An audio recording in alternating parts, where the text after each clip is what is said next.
Okay, so let's start. Good afternoon to everyone and welcome to my presentation. I am Gianluca Greco and I am a PhD researcher at University of Zaragoza. My research group is a part of the GreenCarbon framework, a project funded by the European Union. And in this framework, my research topic is included in the first voice, pyrolysis conversion routes for dry feedstocks. So actually I'm focused on the production of different charts at different operating conditions. So firstly, let's make a brief introduction about the concept of char. The char is an organic matter produced through pyrolysis of biomass deriving from several sources of material, such as agricultural and forestry residues or sewage or solid municipal waste. Thanks to its large range of applications, char is nowadays considered as a promising and renewable solution to mitigate worldwide critical issues such as the global warming, the environmental pollution, and emerging food demand. So, as I said, the char can be produced through the pyrolysis of biomass. Pyrolysis is the term given to the thermal decomposition of organic matter within an environment with limited oxygen content. The thermal decomposition of the char results into three main products: a solid fraction, which is the char, a condensable part consisting in water and an organic fraction known as bio-oil, and permanent gases. The product yields and their distribution strictly depend on the operating conditions selected for the process. The main task of this work was to better understand how the operating conditions can affect the pyrolysis behavior of wheat straw pellets during the slow pyrolysis in a bench scale fixed bed reactor. The operating conditions considered for this work were the peak temperature, the absolute pressure, the gas residence time, and the gas atmosphere. The effects of peak temperature and gas residence time are already widely reported in literature. So, for this purpose, a special attention was paid on the effects of absolute pressure and gas atmosphere, which still lack of clear understandings. But anyway, it is believed that both of them can really improve the pyrolysis process in terms of final properties of the char, as well as energy efficiency and environmental impact of the pyrolysis process. Another task of this work was to look for the best combination of operating conditions in order to maximize the char yield, its potential stability, and its textural properties. Char with such characteristics find many applications as soil amendment or, for instance, as precursors for catalyst applications. This is a layout of the pyrolysis plant used for the experiments conducted in our lab, and we can see the biomass bed inside the reactor. At the outlet of the reactor, a condensation train in order to separate the condensable products from the gases, from the permanent gases, followed by a gas chromatograph for the gases detection. On the bottom of the reactor, a waveframe platform is placed in order to track the mass loss along all the experiments.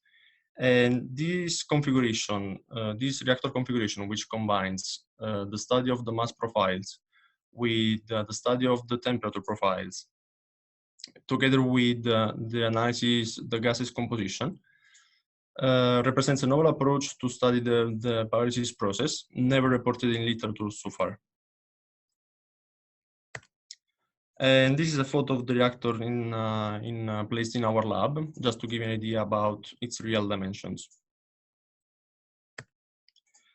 An unreplicated full factorial design has been adopted in order to evaluate the true effect of the operating conditions during the zero pyrolysis in the ranges visible in this table. In particular, the peak temperature varies between 400 degrees and 550 degrees. The absolute pressure between 0.2 and 0.9 megapascals.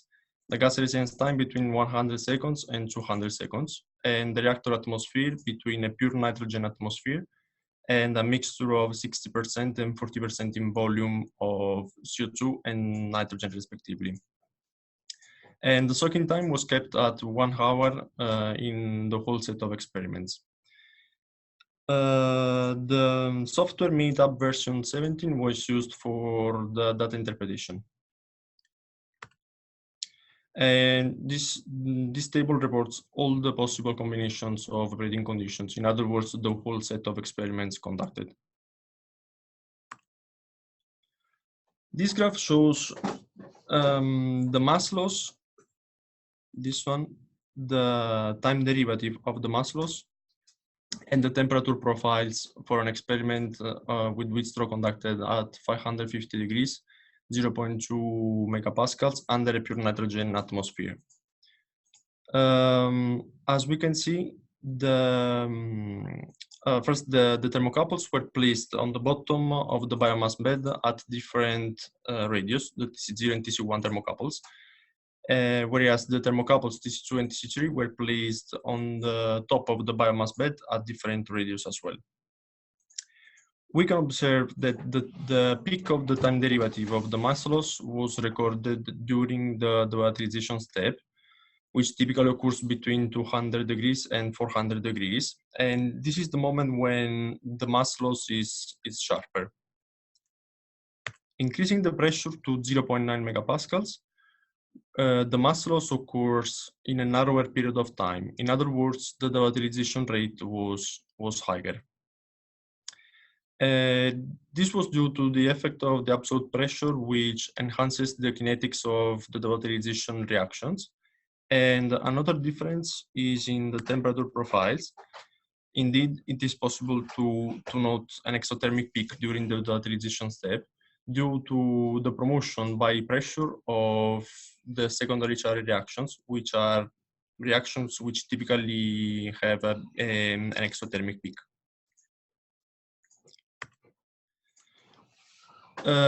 This is the normal plot of the standardized effects of the operating conditions on the Char yield. In particular, we can see that the effects of peak temperature and gas residence time resulted to be significant. In particular, the higher the peak temperature, the lower the final Char yield. And this is due to a further thermal decomposition of the biomass, which typically occurs between 250 degrees and 550 degrees in terms of hemicellulose and cellulose fractions. On the other hand, an increase in the gas residence time led to an increase in the final Char yield due to the promotion of the secondary charring reactions. The fixed carbon content has been considered as a rough indicator for the Char stability. In this case, increasing the temperature resulted into an increase in the final fixed carbon content due to an augment of the aromatic fraction inside the Char matrix, making it more stable. Also, the molar A to C ratio and the O to C ratios were considered as rough indicators for the Char stability. And also in this case, an increase in the peak temperature led to an increase of the aromatic fraction, meaning leading to a decrease in the molar A to C ratio. And also the pressure, with a less extent, had a significant effect on the molar A to C ratio.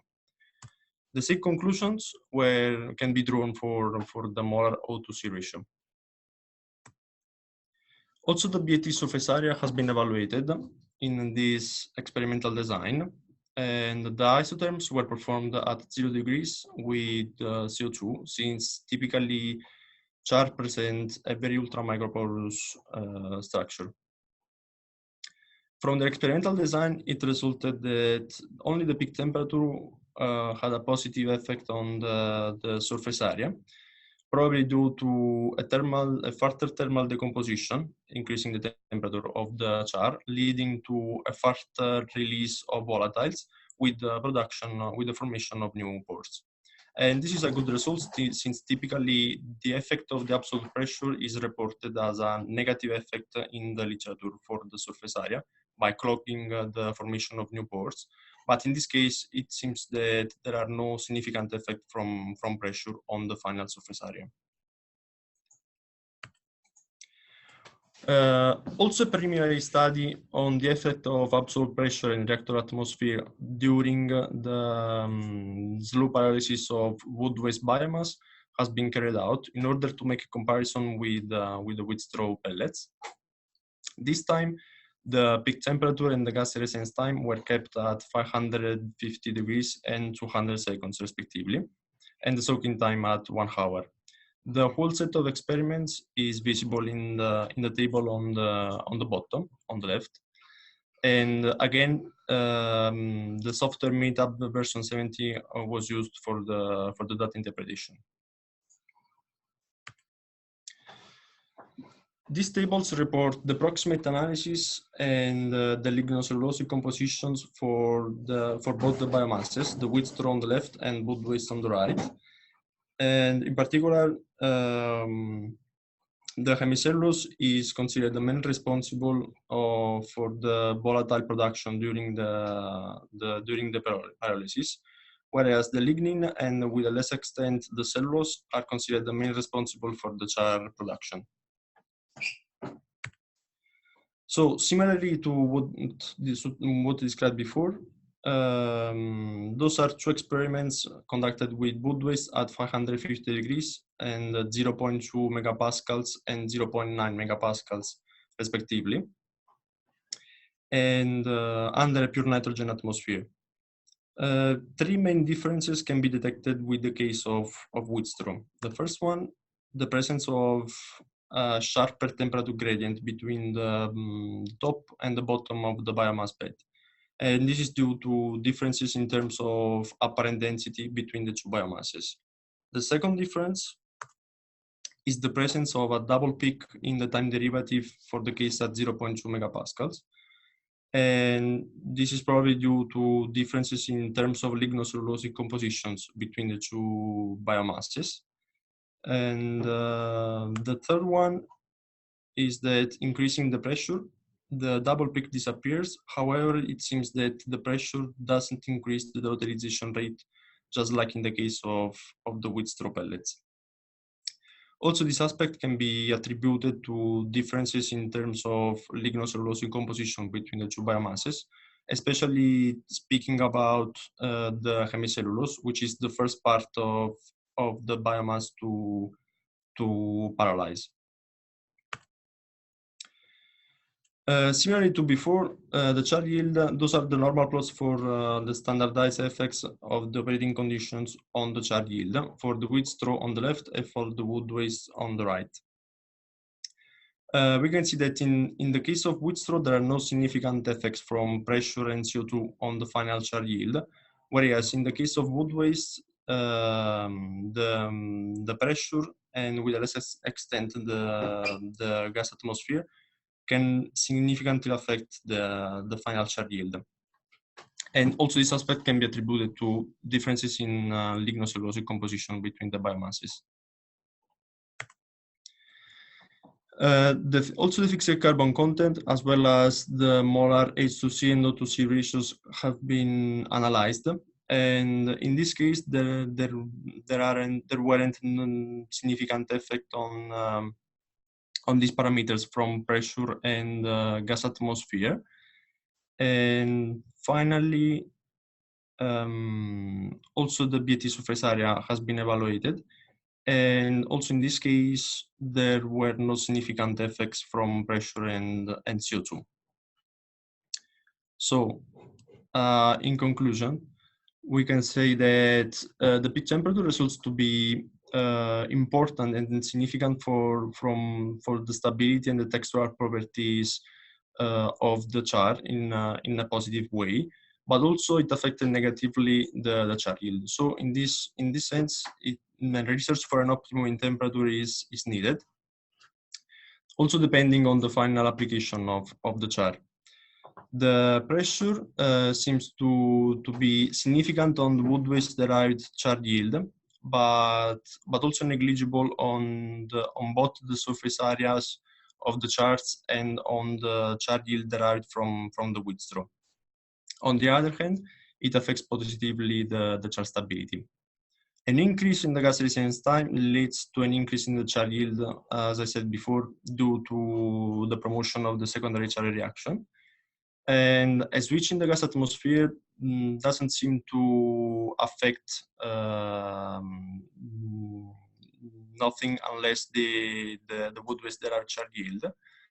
And at this point, it is important to state that the effect of the absolute pressure and of the gas atmosphere remains still unclear among the scientific community.